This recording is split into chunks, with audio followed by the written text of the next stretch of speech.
네, 한 주간도 잘 지내셨나요, 청년 여러분? 오늘도 웬즈데이 바이블 시간이 돌아왔습니다. 청년들의 믿음을 더하기 위한 프로젝트 청풀 시리즈 시간인데요. 오늘은 교회 생활 다지기 편 주제는 세례입니다. 우리가 이 시간을 통해서 우리가 이미 받았겠지만 우리가 받은 그 세례 또 받아야 하는 우리 청년들은 우리가 받게 되는 이 세례의 의미를 좀 더 깊이 있게 깨닫게 되는 시간이 되기를 소망합니다. 먼저 우리가 로마서 6장 4절에서 5절의 말씀을 함께 읽을 건데요. 우리 청년들도 성경을 먼저 펴시고 읽은 다음에 이 영상을 함께 보시면 되겠습니다. 로마서 6장 4절에서 5절 말씀입니다. 그러므로 우리가 그의 죽으심과 합하여 세례를 받음으로 그와 함께 장사되었나니 이는 아버지의 영광으로 말미암아 그리스도를 죽은 자 가운데서 살리심과 같이 우리로 또한 생명 가운데서 행하게 하려 함이라. 만일 우리가 그의 죽으심과 같은 모양으로 연합한 자가 되었으면 또한 그의 부활과 같은 모양으로 연합한 자도 되리라. 아멘.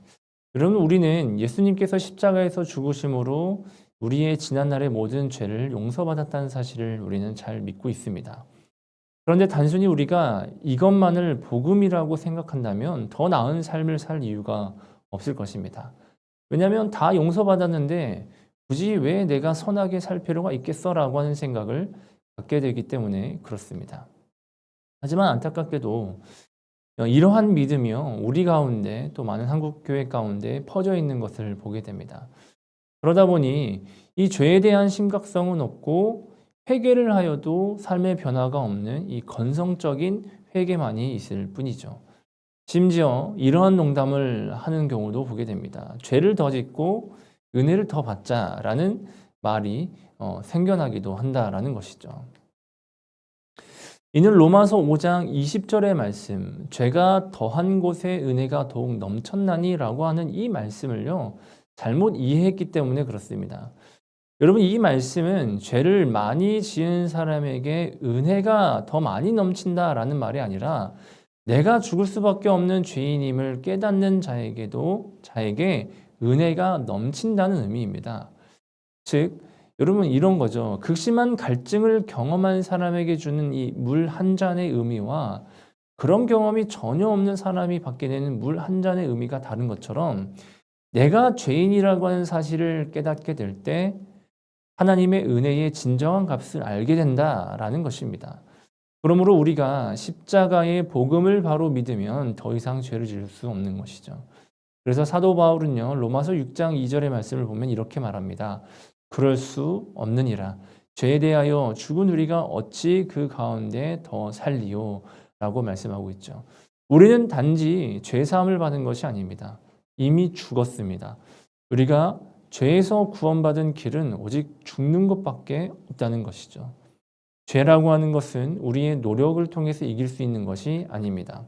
우리는 예수님께서 우리를 대신하여 죽으셨기 때문에 용서를 받았다는 것이죠.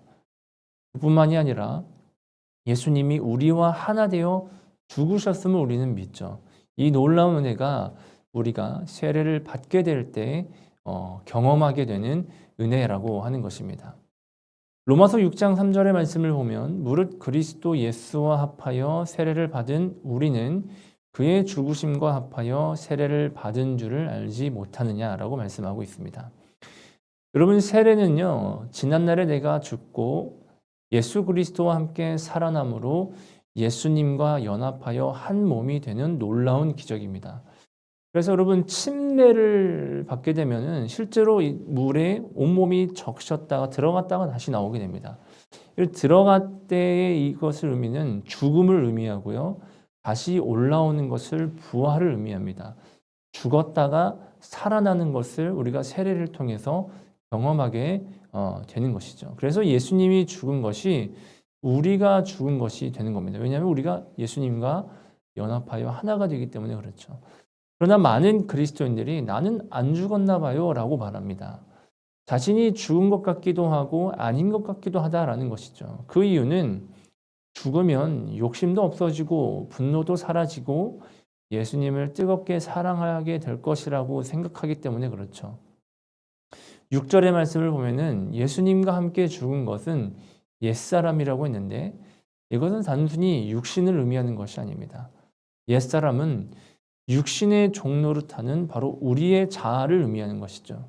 우리가 예수님을 믿었을 때 죽는 것은 옛사람, 육신은 있지만 그의 자아가 죽는다라는 것입니다.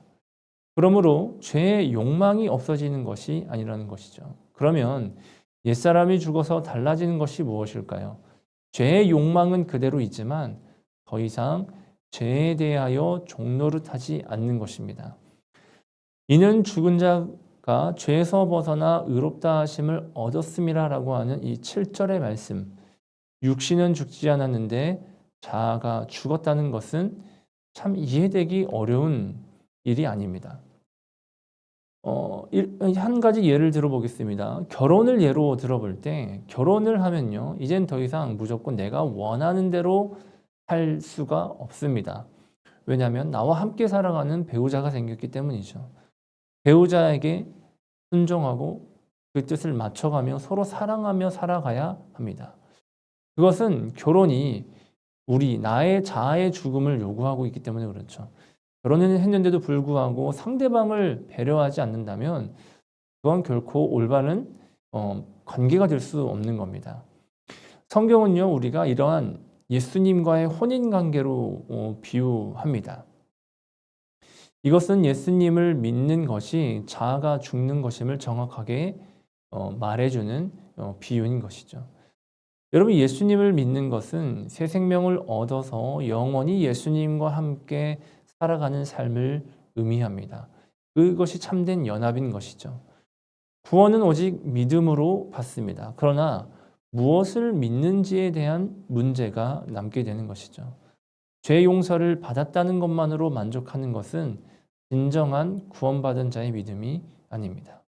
내가 십자가에서 예수님과 함께 나의 옛사람이 죽었다라고 하는 것을 믿어야지만이 그것이 진정한 믿음이 되는 것이죠. 구원받은 사람은 여러분 거듭난 사람입니다. 거듭났다는 말은 죽었다가 다시 살아났다는 말이죠. 죽지 않은 사람이 어떻게 거듭날 수 있겠습니까?